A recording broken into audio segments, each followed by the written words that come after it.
2023 came on strong. A lot of great games came out, but it's time to look ahead. Forget that last year, it's time to look towards 2024. So today we're gonna go over 10 games that I am looking forward to in 2024, and I think you should add these to your wish list as well. And to kick things right off, we've got one of the most anticipated games of 2024, and that's Final Fantasy VII Rebirth. Final Fantasy VII Remake was a really good start. I know it wasn't exactly the retelling that everybody's been looking for, but I think it's really cool that they're having fun with these characters. The combat system in Final Fantasy VII Remake is awesome, so I'm excited to see more of that. And rather than being restrained to Midgar, we're gonna have an open world experience in the world of Final Fantasy VII, which I'm excited about. We're gonna see characters like Cid Highwind and Vincent make their re-debut to the series. From what I can tell from trailers, there's gonna be a lot of big story moments, but like I said earlier, these are all different from the original game. What are they gonna change? What are they gonna leave the same? Does the story even mean anything anymore? I'm sure we're gonna find out. Just like with Final Fantasy VII Remake, I'm excited to have a chance to use the Buster Sword in an action game, and that's all I really care about. This next game felt like it was never gonna get done. I was actually worried it was gonna get canceled, but it's actually coming out. It's Suicide Squad Kill the Justice League. So far, the game looks like it's gonna be a really good time to play with your friends on co-op, but I do think that they're gonna focus on the single player experience as well. I'm personally always interested in games like this. I love an excuse to level up a character and play with my friends, but the more I think about it, the more this premise just seems like a good time. It's gonna be ridiculous to fight Superman. And the game seems pretty serious about not taking itself too seriously, but we're not gonna know how good it is until we actually play it when it comes out. Next up, we're talking about Dragon's Dogma 2. The original Dragon's Dogma came out in 2012, so this sequel has been a long time coming. The first game had you running around and fighting dragons and fighting bandits and learning abilities and leveling up your character, you know, RPG stuff, and it was really good, so I'm excited to see what this is like too. But I think I'm most excited for the scale of this game. It looks like everything is just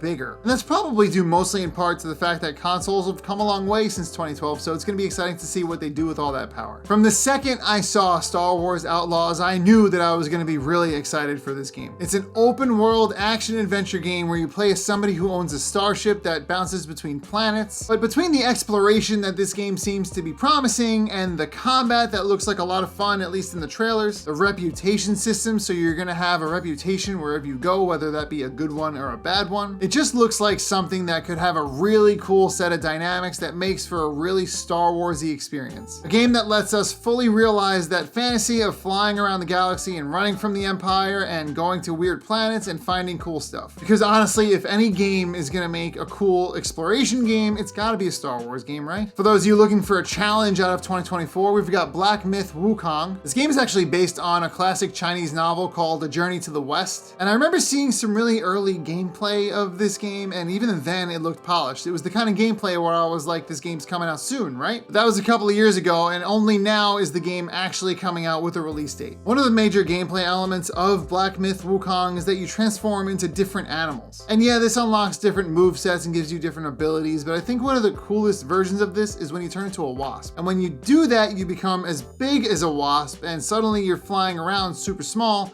and the world looks gigantic. And this could easily just be a cinematic, but I'm excited for it because it looks like gameplay, and if so, that means that the game is adjusting its scale as you play it, which is crazy. You go from being regular size to really small, and maybe you get really large. I don't know, something about this seems really fun. So Hades 2 is not officially slated for 2024, but I am crossing my fingers. All we really have to go on right now is the first trailer, which has an animated cinematic as well as a little bit of gameplay. I'm sure that this new character is gonna bring with them a lot of new abilities, a lot of new move sets, and a lot of new things to do in the world of Hades. But honestly, after the first game, who wouldn't be excited for a sequel to Hades? So let's all get very optimistic and hope that Hades 2 makes it in 2024. Pacific Drive is my kind of game. We build a car and we drive it through the apocalypse. The more you upgrade the car, the more areas you can explore and the more obstacles you can overcome. But primarily the game is all about exploring new places to learn more about the narrative and how the world got to be in this state. There also seems to be hints that the technology that ruined the world is also the technology that's powering your car through this mess. But overall, I'm really excited about this game because I love road trips and I also love games that have vehicles in open worlds. And the narrative seems seems really unique. So yeah, keep Pacific Drive on your radar for sure. Destiny 2 is getting its final major expansion in the Light and Darkness saga, and I am full of emotions on this one. This is the final chapter in the 10-year saga that they promised us in 2014,